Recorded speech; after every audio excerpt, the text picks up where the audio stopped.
Let me hit you with the truth right out of the gate. If someone with an avoidant attachment style suddenly ghosts you, stops responding, blocks you, or shuts down completely with zero explanation, you're not in a waiting room, you're in a permanent exit. And the sooner you realize that, the sooner you'll stop standing in a doorway they already walked out of. I know this is hard. I know the silence feels like torture, but you're not crazy. You're not overthinking. You're dealing with someone whose emotional system is wired to escape when intimacy feels threatening, and they're not coming back just because you still care. Now, you need to stick with me to the end of this, because what I'm about to break down could literally save you years of waiting, questioning, and blaming yourself for something that was never in your control. We're going deep into the psychology behind their behavior, the one move that seals the deal forever, and how to emotionally protect yourself so you stop reopening wounds that won't heal. There's a brutal truth we all have to face when we're dealing with someone who has an avoidant attachment style. They are not built to stick around for emotionally intense conversations. They are not wired to seek closure, understanding, or mutual resolution. They are wired for distance. The moment things get too real, too vulnerable, too emotionally demanding, they disconnect. And if you don't understand that about them, you will waste so much of your time trying to get answers from a wall that was built long before you even met them. Avoidants don't sit with discomfort, they escape it. You might think that someone who cares would at least want to talk, that they'd want to understand what went wrong, that they'd want to clarify, close the loop, make peace. That's how you operate. That's how secure people operate. But an avoidant sees that same conversation as a trap. They view emotional closeness as a threat to their autonomy, to their sense of control, and to their internal equilibrium. So instead of leaning in, they pull back. Instead of communicating, they shut down. And instead of asking, "How can we fix this?" they say, "How fast can I disappear?" Here's what happens. You get into a moment that matters. Maybe there's conflict or a misunderstanding. Maybe you ask for more closeness, more time, more depth. That triggers something deep inside them. Not because what you said was wrong, but because the intensity of the moment collides with an old belief they've been carrying their whole life, that closeness equals danger, that love means pressure, that being emotionally available will get them hurt, and the fastest way they know to protect themselves is to shut the whole system down. They don't ghost because they're cruel. They ghost because they've been trained, often through years of emotional neglect or pain, to believe that love comes with loss of control, and rather than lose control, they'd rather lose you, so they cut communication. They stop texting back. They get cold, they act like nothing happened, or like you imagined everything, and this is the most painful part. They make you feel like you're the one who's too much, like you were the problem. But you weren't, you were just trying to connect, and they didn't know how to stay when things got close. Avoidants are experts at keeping people at arm's length. That's their comfort zone. They prefer relationships that live in the shallow end, because once they move into deeper emotional waters, their inner alarm system starts screaming. That's when they start looking for eggs. It's not because they don't feel anything, but because the feelings are too intense for them to process in real time. Now here's what's really hard to accept. You can pour your heart out. You can send the perfect message. You can write something honest, raw, emotional, hoping it'll reach them, hoping they'll respond, but they won't, not because they don't see it, but because the very act of receiving it confirms their worst fear, that being close to someone means emotional responsibility, and avoidants run from that responsibility like it's fire. It's not rejection of you, it's a rejection of what you represent, emotional accountability. And when they run, they don't just leave the relationship, they leave the conversation, they leave the history, they leave the potential, they leave the truth. So while you're sitting there overanalyzing, replaying, trying to find the perfect way to reach them, They're already miles ahead, not necessarily happy, but disconnected enough to feel safe again. That's their win. It's not growth, it's not maturity, it's not peace, it's just less intensity. That's their goal, and this is why chasing closure with an avoidant is an exercise in pain. You want resolution, but they want regulation. You want clarity, but they want distance. You want the truth, but they want silence because silence feels safer than exposing themselves to emotional reality. Avoidants don't chase closure. That would mean turning toward discomfort. That would mean making themselves vulnerable. That would mean admitting that maybe they left too soon, or that maybe they felt something real. And they're not ready to do that, not now, maybe not ever. So they choose the easier path, the path of disappearing, of pretending it never mattered, of building emotional walls so high that even they can't climb back over them. And the hardest part, they leave you in the rubble, searching for meaning in a place they've already abandoned. When someone cuts you off without warning, without explanation, without even a shred of closure, your instinct is to assume they're confused, hurting, figuring things out. You tell yourself they just need time. You convince yourself this is temporary, that this silence is just a pause, not the end. But when you're dealing with someone who is emotionally avoidant, you have to face the truth. Going silent isn't a phase. It's a decision. It's a fully calculated way for them to regulate discomfort by removing the thing that triggers it. In this case, that thing is you. And I know how brutal that sounds, but it's the truth that no one wants to admit. People who love you don't vanish when it gets hard. They don't evaporate into thin air just because the emotional temperature rises. Avoidants do, because they've been conditioned to believe that separation equals safety. When things start to feel too intimate, too serious, too emotionally demanding, their system interprets it as danger. And when a person like that goes radio silent, stops replying, blocks you, or creates total distance, it's not a glitch. It's not time to think. It's a system reboot, a choice to sever connection and find peace through detachment. They're not in a confused state of mind. They're in a protective state. You might be looking at their silence and trying to decode it, but for them, silence is the message. They've convinced themselves that cutting you off is not only necessary, but justified. They tell themselves it's healthier this way, that disappearing is kinder than confrontation, that not talking is safer than opening up. And once they've made that decision, they rarely go back on it, because doing so would require them to re-enter an emotional space that makes them feel completely out of control. It would mean being accountable. It would mean being vulnerable. And avoidants are not built for emotional vulnerability. They are built for distance, and the moment things get close enough to trigger their internal alarms, they act. That action, the total shutoff, is not a hesitation. It's a full body response to what they perceive as emotional threat. You might still be checking your phone, hoping they'll reach out. You might think they're taking a few days to calm down. You might even believe that space will help them come to their senses, but they're not counting days. They're not planning to re-engage. In their world, walking away without a word is closure.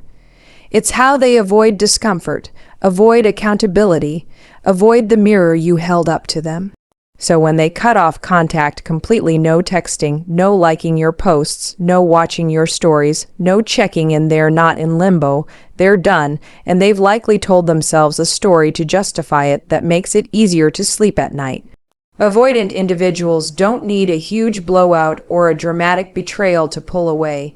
All it takes is a moment, one emotional spike, one conversation that feels too vulnerable, one expression of need that registers as pressure, and suddenly they're gone. Not always physically, not always right away, but emotionally, they've already started detaching. The second they feel emotionally unsafe, their brain flips a switch and everything shifts. What was once exciting now feels overwhelming. What once felt like closeness now feels like a trap, and to make it easier to leave, they begin rewriting the story in their own mind. They can't leave someone they care about without a reason, so they create one. It might be subtle at first, a few judgments, a few exaggerated flaws. They start to focus on what's wrong instead of what's right. They tell themselves you're too intense, too emotional, too needy, too much. And they start painting the relationship in a negative light, not because it actually became toxic, but because that makes their exit easier to justify. The rewriting of the story gives them distance. It gives them a sense of control. It gives them emotional permission to detach without guilt. This shift isn't always visible to you. On the outside, everything might seem fine. They're texting, showing up, laughing.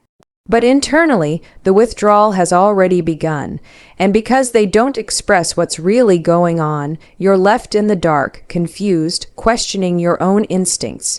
You can feel the energy change, but when you ask what's wrong, they deny it or shut down further. That's not a mistake, that's a defense mechanism. They're trying to convince themselves that walking away is the only way to feel safe again. And rewriting the story is how they rationalize leaving someone they still have feelings for. They don't want to process emotions, they want to avoid them. They want to shut the door before it gets too painful. And if that means twisting the narrative so that you become the reason for the distance, they'll do it not out of cruelty, but out of fear of closeness, of being seen, of losing the control that emotional connection seems to threaten. One of the biggest reasons people stay stuck is because they're waiting for permission to grow, permission to pivot, permission to want something different than what they were taught. But here's the truth. No one is going to fully understand your journey, and they don't need to. Stop wasting energy trying to explain yourself to people who aren't even living the kind of life you want. Not everyone is meant to get it. Not everyone is meant to support you. And that's not a problem. It's a sign you're doing something bold, something personal, something that doesn't fit inside the neat little box someone else built for you. Every time you try to make your dream digestible for someone else, you dilute it, you shrink it, you reshape it into something safer, smaller, more acceptable. But you weren't born to be understood. You were born to be real. You were born to evolve, to take up space, to break patterns, and that kind of growth, it confuses people. It makes them uncomfortable, especially the ones who are too afraid to make changes in their own life. When you start rising, it reflects everything they're not doing, so don't expect them to cheer, don't expect them to clap, expect resistance, expect silence, expect misunderstanding, and then keep going anyway. Because your journey is yours. The late nights, the early mornings, the tears you don't talk about, the wins no one sees. None of it needs validation to matter. And the more you try to explain yourself, the more distracted you become. You start justifying decisions that were never theirs to approve in the first place. You start questioning your path not because it's wrong, but because someone else couldn't see what you saw. Let them be confused, let them talk, let them walk away. That's not your burden to carry. Your only job is to stay aligned with your vision and your truth. The right people will feel it. The right opportunities will find you. The clarity will come, but only when you stop asking for everyone to come with you. Sometimes growth looks like distance. Sometimes it looks like doing things alone. Sometimes it looks like silence when you're surrounded by noise. But none of that means you're lost. It means you're finally choosing yourself. You don't need to be liked. You need to be respected. And respect starts with you respecting your own journey, whether anyone gets it or not. You can say all the right things. You can dress the part, post the right quotes, and speak with confidence. But if your energy doesn't match your words, people feel it. That's the part you can't fake. Energy is raw, it's real. It enters a room before you do and lingers long after you leave. And the crazy thing is, Most people don't even realize they're leaking their power through the energy they carry. If you're desperate, it shows. If you're insecure, it hums underneath everything you say. If you're angry, it spills out no matter how hard you try to smile through it. But when you're calm, grounded, focused, that kind of energy shifts everything around you without you needing to speak at all. You don't need to chase attention when your energy commands presence. You don't need to explain your worth when your energy reflects it. And you don't need to argue with people about who you are when your energy speaks for itself. That's why focusing on yourself in silence is so powerful. Because when you're doing the inner work, when you're building discipline, healing your patterns, honoring your boundaries, that growth creates a frequency that can't be ignored. People might not understand what's different about you, but they'll feel it. They'll notice the way you carry yourself, the peace in your eyes, the way you no longer entertain chaos, drama, or meaningless conversations. That's what real power looks like, when you've done enough work that you no longer need to prove a thing. Think about the people who inspire you the most. It's not what they say, it's how they show up. You respect them because they're authentic. They don't try too hard, they're not performing, they just move with intention, they radiate clarity, and that kind of energy only comes when you've been through the fire and come out stronger. It comes from silence, from self-awareness, from choosing growth instead of validation. Energy never lies. That's why it's more important to align your life than it is to advertise it. You don't need to announce every move. You don't need to explain your process. You just need to do the work, quietly, consistently, and let your energy do the talking. Because when your energy is right, you don't have to force things. The right people, the right situations, and the right outcomes are drawn to you, not because of what you say, but because of who you've become. Most people are holding on so tight they don't even realize they're the ones blocking their own blessings. Trying to control how things happen when they happen, who shows up, who leaves, what the timeline looks like, it's exhausting, and it's not working. You know why? Because control is fear in disguise. It's fear of failure, fear of uncertainty, fear that if you stop micromanaging everything, your life will fall apart. But here's the truth most people avoid. The tighter you hold on, the more resistance you create. And the more resistance you create, the harder it becomes to move forward. Sometimes the only thing standing between you and your breakthrough is your obsession with how it should go. Letting go doesn't mean giving up. It means loosening your grip on outcomes so you can actually live. It means trusting yourself enough to know that whatever happens, you'll handle it, that your worth isn't tied to control, that your peace isn't something you bargain with. You cannot create space for new things if you're clinging to what's already gone. You can't attract the right people if you're still chasing the wrong ones. And you can't move forward if your head is stuck in trying to rewrite the past. When you finally decide to let go, even just a little, you create room for something bigger than your plan. You create room for alignment, for flow, for opportunities you couldn't have predicted if you tried. Because life doesn't respond to force. It responds to clarity. When you stop controlling everything, you start seeing clearly. You start trusting your gut. You stop overthinking every move and start taking action. And suddenly, you're not chasing anything, you're becoming someone, you're creating momentum, not because you have it all figured out, but because you're finally letting life work with you instead of against you. It's scary, I know. Letting go feels vulnerable. It feels like surrender, but what you're really doing is making space for your strength to show up. You're saying, I don't know exactly how this will play out, but I'm done pretending I have to control it all. And that shift, that quiet internal release is what opens the door. That's when people start showing up. That's when solutions appear. That's when you feel lighter, sharper, more in tune, not because the world changed, but because you did. You stopped gripping. You started trusting. And that's when everything around you finally starts to fall into place. Look, this journey isn't for the faint of heart. Focusing on yourself in a world that constantly pulls at your attention is hard. Choosing silence when your ego wants to scream is uncomfortable. Letting go of control when your brain craves certainty feels terrifying. But that's exactly why it works. Because the moment you decide to shift inward, to stop chasing people, to stop needing validation, to stop explaining yourself to those who were never meant to understand, you step into a version of yourself that's grounded, unshakable, and powerful beyond words. Everything starts to fall into place, not because life suddenly gets easier, but because you stop getting in your own way. You stop forcing, reacting, pleasing, performing.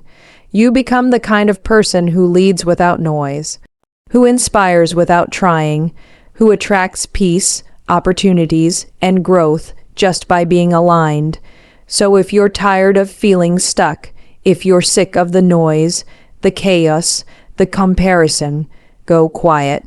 Go inward, build in silence, heal in private, focus on becoming, and then watch what happens. Watch how fast things shift. Watch how the right people start to appear. Watch how your path begins to clear. Because when you finally focus on yourself and stay silent long enough to hear your own truth, everything aligns. Now go. You don't need applause. You need action, and this, right here, is your starting line.